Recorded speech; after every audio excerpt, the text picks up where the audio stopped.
Dubai Indian consulate ഷാർജയിൽ നടത്തിയ open ഹൌസിൽ 124 പേർ പരാതികൾ സമർപ്പിച്ചു. ഷാർജ ഇന്ത്യൻ അസോസിയേഷനുമായി സഹകരിച്ചുകൊണ്ടാണ് ഓപ്പൺ ഹൌസ് സംഘടിപ്പിച്ചത്. അതേസമയം വിസ തട്ടിപ്പ് മുതൽ കുടുംബ പ്രശ്നങ്ങൾ വരെയുള്ള പരാതികളുമായി പ്രവാസി ഇന്ത്യക്കാരെത്തി. ദുബായ് ബ്യൂറോയുടെ റിപ്പോർട്ട്.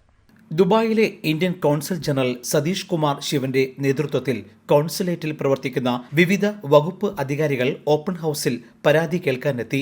മലയാളികൾ കൂടാതെ ഇന്ത്യയിലെ ഇതര സംസ്ഥാനക്കാരും പരാതി നൽകി. ചില പരാതികൾക്ക് തത്സമയം പരിഹാരം നിർദ്ദേശിച്ചു. ബാക്കിയുള്ളവ വരും ദിവസങ്ങളിൽ കോൺസുലേറ്റിൽ വെച്ച് ചർച്ച ചെയ്ത് പരിഹരിക്കുമെന്ന് അധികൃതർ പറഞ്ഞു. ഇന്ത്യക്കാരുടെ പ്രശ്നങ്ങൾ കേൾക്കാനും പരിഹരിക്കാനും കൂടുതൽ ശ്രമം നടത്തിവരികയാണെന്ന് Indian consul general Satheesh Kumar Sivan മാധ്യമങ്ങളോട് പറഞ്ഞു.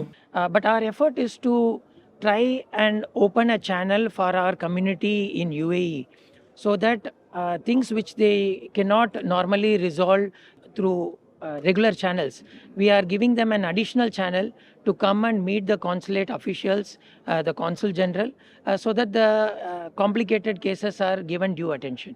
ഒട്ടേറെ മലയാളി കുടുംബങ്ങളും ഇത്തരത്തിൽ പരാതി സമർപ്പിക്കാൻ എത്തിയിരുന്നു. വീട്ടുജോലിക്കാരായ സ്ത്രീകൾ നേരിടുന്ന പ്രശ്നങ്ങൾ, വിസ തട്ടിപ്പുകൾ, തൊഴിലാളികളും തൊഴിൽ ഉടമകളും തമ്മിലുള്ള തർക്കങ്ങൾ, സാമ്പത്തിക നിക്ഷേപ തട്ടിപ്പിൽ കുടുങ്ങിയവർ, കുടുംബ പ്രശ്നങ്ങൾ നേരിടുന്നവർ, ജോലി നഷ്ടപ്പെട്ടവർ, ജയിലിലായ ഇന്ത്യക്കാരെ സംബന്ധിച്ചുള്ള വിഷയങ്ങൾ, നിയമപരമായ ബോധവൽക്കരണം, മൃതദേഹങ്ങൾ നാട്ടിലേക്ക് അയക്കുന്നതിലെ കാലതാമസം എന്നിങ്ങനെ വിവിധ വിഷയങ്ങൾ ഓപ്പൺ ഹൌസിന് മുന്നിലെത്തി. Indian association Sharjah president Nisar Thalangara, general secretary P Sreeprakash, Gajanji, Shaji John തുടങ്ങിയവർ ഇതിന് നേതൃത്വം നൽകി. Jai Hind news, Dubai.